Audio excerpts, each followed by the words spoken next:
दर्शकवृन्द शुभ प्रभात। आज यो आइतबारको बिहान म यहाँहरूलाई केही देवस्थलहरूमा दर्शन गराउनेछु।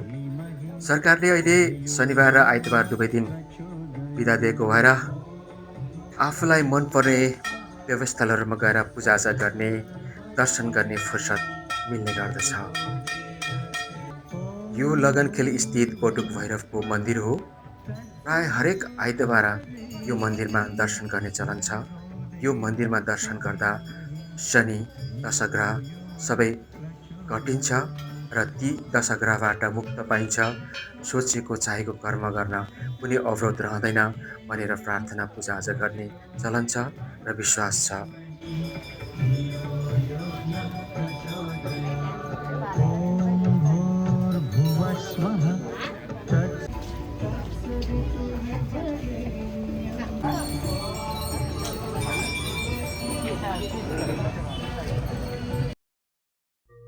त्यसपछि त्यहाँ नजिकै रहेको हनुमानजीको मन्दिरमा पूजाआजा दर्शन गर्न पुगियो। श्री पवनपुत्र हनुमानजी, रामभक्त हनुमानजी, सङ्कटमोचक हनुमानजीलाई दर्शन गरेर सङ्कट मोचन गराऊ प्रभु, बल देऊ, बुद्धि देऊ, शक्ति देऊ भनेर दर्शन गरेर म त्यहाँबाट लगनखेलतिर लागेँ। सकल गुण निधानम वानराणामधीशं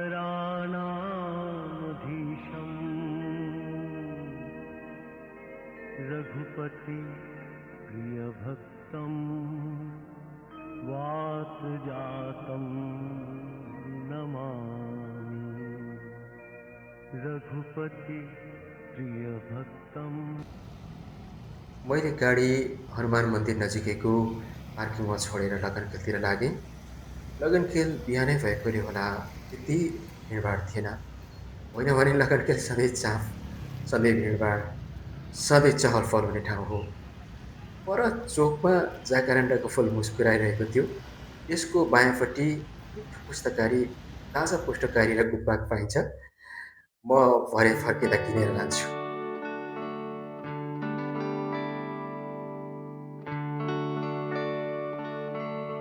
लगनखेल आउनुको मेरो मुख्य उद्देश्य भनेको यहाँ राखिएका दुई रथ, भगवान् रातो मच्छिन्द्रनाथको रथ, मीरनाथको रथ पूजाआजा गर्नु, दर्शन गर्नु, त्यहाँ घुम्नु, बत्ती बाल्नु थियो।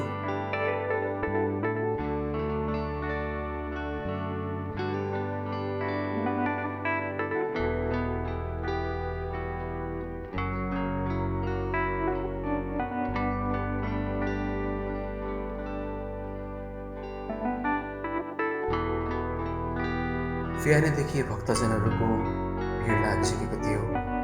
भक्तजनहरू यहाँ आएर रथको वरिपरि घुम्ने, बत्ती बाल्ने, पूजाआजा गर्ने, भेटी चढाउने र रथबाट पुजारीबाट स्वयंसेवकबाट त्यहाँको प्रसाद लिने, ढोग्ने गरिरहेका थिए।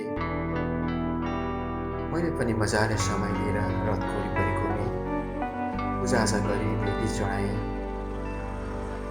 रथको वरिपरि घुमेँ, ढोगेँ, मीरनाथको र रातो मच्छिन्द्रनाथको दर्शन गरेँ। यहाँ भेला हुनुभएका भक्तजनहरूले गाएको भजन आरती सुने।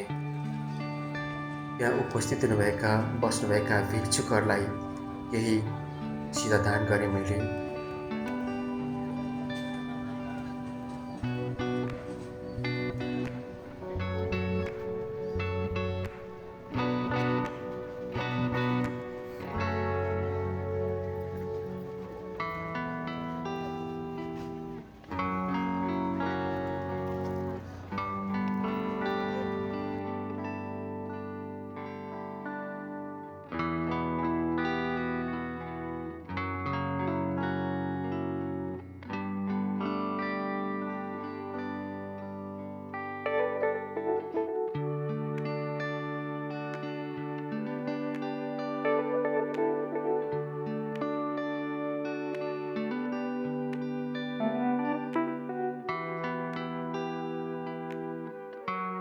असार 3 गते यहाँबाट जावलाखेलतिर तान्ने भन्ने सायद जुरिसकेको भन्ने खबर आइसकेको छ। भन्नाले यहाँ लगभग 1 महिनाभन्दा बढी लगनखेल चोकमा यो चोकमा रथहरू रहनेछन्। यसरी नै हरेक बिहान, दिउँसो, साँझ भक्तजनहरू आएर रथको वरिपरि घुम्ने, पूजाआजा गर्ने, दर्शन गर्ने क्रम जारी नै रहनेछ।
यसपालि लगनखेलबाट जावलाखेलसम्म रथ तानेको, भोटो जात्रामा भोटो देखाएको, जात्राको रमाइलो गर्ने सौभाग्य भने मलाई मिल्ने छैन।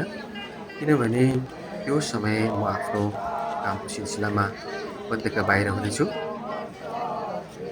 र त्यही गरेर मौका मिल्यो भने अवश्य पनि म यो जात्रा हेर्न, भोट हेर्न म अवश्य आउने कोसिस गर्नेछु।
रातो मच्छिन्द्रनाथलाई सहकालको देवता मानिन्छ।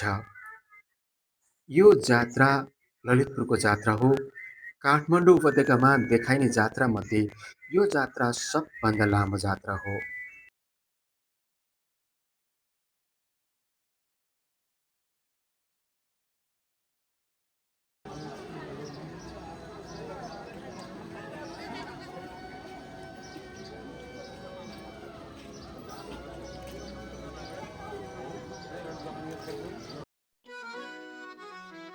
त्यसपछि म ललितपुरको महालक्ष्मी थान स्थित महालक्ष्मी थान मन्दिर दर्शन गर्न पुगेँ, पूजाआजा गरेँ।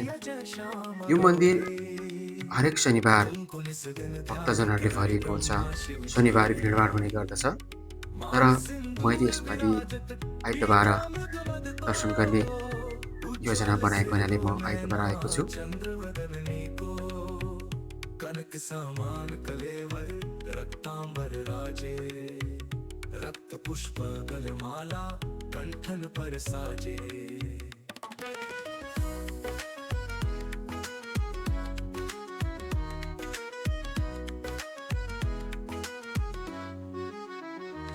हरि वाहन राजत खड्ग खप्पर धारी सुर नर मुनि जन सेवक तिनके दुखहारी। यसरी आज मैले सबभन्दा पहिले बटुक भैरवको दर्शन गरेँ, पूजाआजा गरेँ।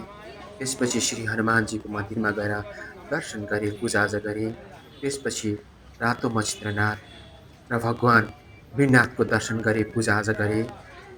दुवै भगवानलाई लगनखेलमा अवस्थित रथमा विराजमान गरिएको छ।